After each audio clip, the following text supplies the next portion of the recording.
So I met this guy. If you'd like to read Waylon So I Met This Girl, it's here. A few months ago, maybe July, the site Elephant Journal reached out to me asking if I wanted to write for them. I love writing, and I respected Elephant Journal from the little I knew about the site, so I was excited that they were interested in my writing. I told them no for the time being, because I was moving and changing careers in the next week or two, but I would get back to it, eventually, I promised. Fast forward a few months to November. I went into my Instagram inbox, well, the inbox behind the inbox, and I found a message from some guy I didn't know. It was just a little red automatic heart. The one-touch heart, but that's all. Just a heart. I was kinda confused, so I went to his page. I saw he was affiliated with Elephant Journal. I looked through his stories, and saw his hound dog, who he clearly loved a lot. I have a hound dog who I love a lot, my Forrest. I have a soft spot for dog people. I messaged him, "Is this your nugget?" He messaged back. I messaged back. He messaged back. I gave him my phone number. He immediately texted me. It was fun. He was funny, and kind, and respectful, and sweet. Easy to talk to and interesting. He asked me on a date by day 3 of us texting nonstop. I was confused. I really didn't know this man that well, and besides, he lives in Boulder, Colorado, while I live in Southwest Virginia. After thinking on it, I sent him an emoji, the monkey covering its eyes. I felt shy. I told him I didn't know how that would work out. Let's just take it a day at a time. We took it a day at a time for a few more weeks. Eventually we started calling each other. Then FaceTime. We talked every day, multiple times a day usually. I started to really like this man. He's vegan, kind, cares about the environment, meditates, cares about people, loves his mom, loves his dog, loves his community, funny. I could get really vulnerable and honest with him. There were no games. No drama. He said how he felt. I wanted the date with him. He flew to Asheville right before Christmas. I was nervous and excited. He landed and I picked him up from the airport. It was scary at first, but we got comfortable fast. We had been on a virtual date every night for the past 6 weeks, and now here he was, in person, the real deal. The man I was slowly starting to fall for. It was a wonderful few days.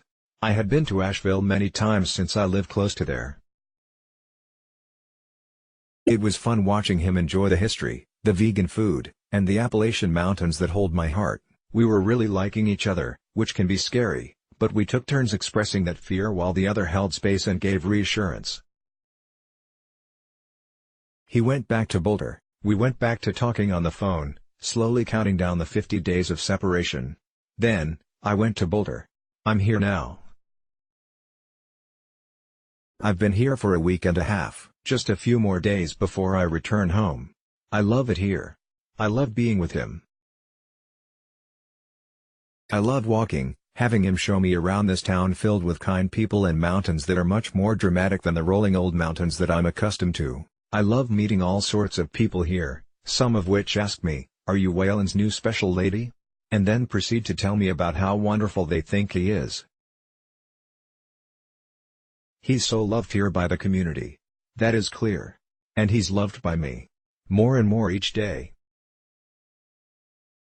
It's still new and fresh and exciting and sometimes hard and scary and challenging. Sometimes we talk about the future together, marriage, children, grandchildren.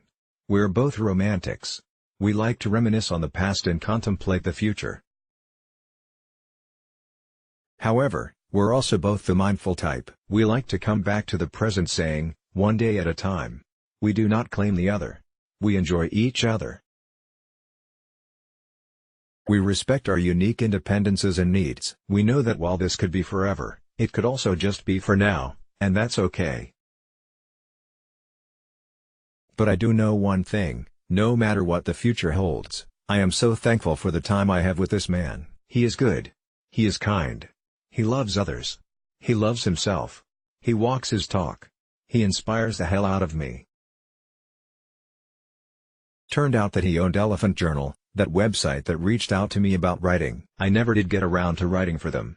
Yesterday morning, on Valentine's Day, he shared an article about this new love. It was sweet. Then, we had a lovely day together. After our romantic, fireside dinner, we walked his dog Redford around the neighborhood, the dramatic mountains looming darkly above us as we chatted and walked.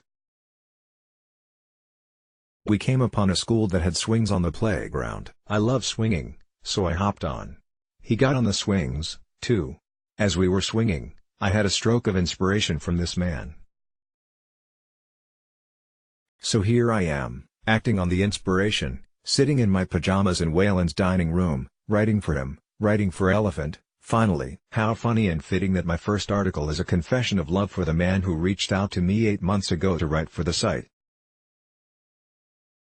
How funny and fitting that the automatic red heart on Instagram would lead me to giving my heart to one of the best men I've ever met. Thank you for your sweet letter.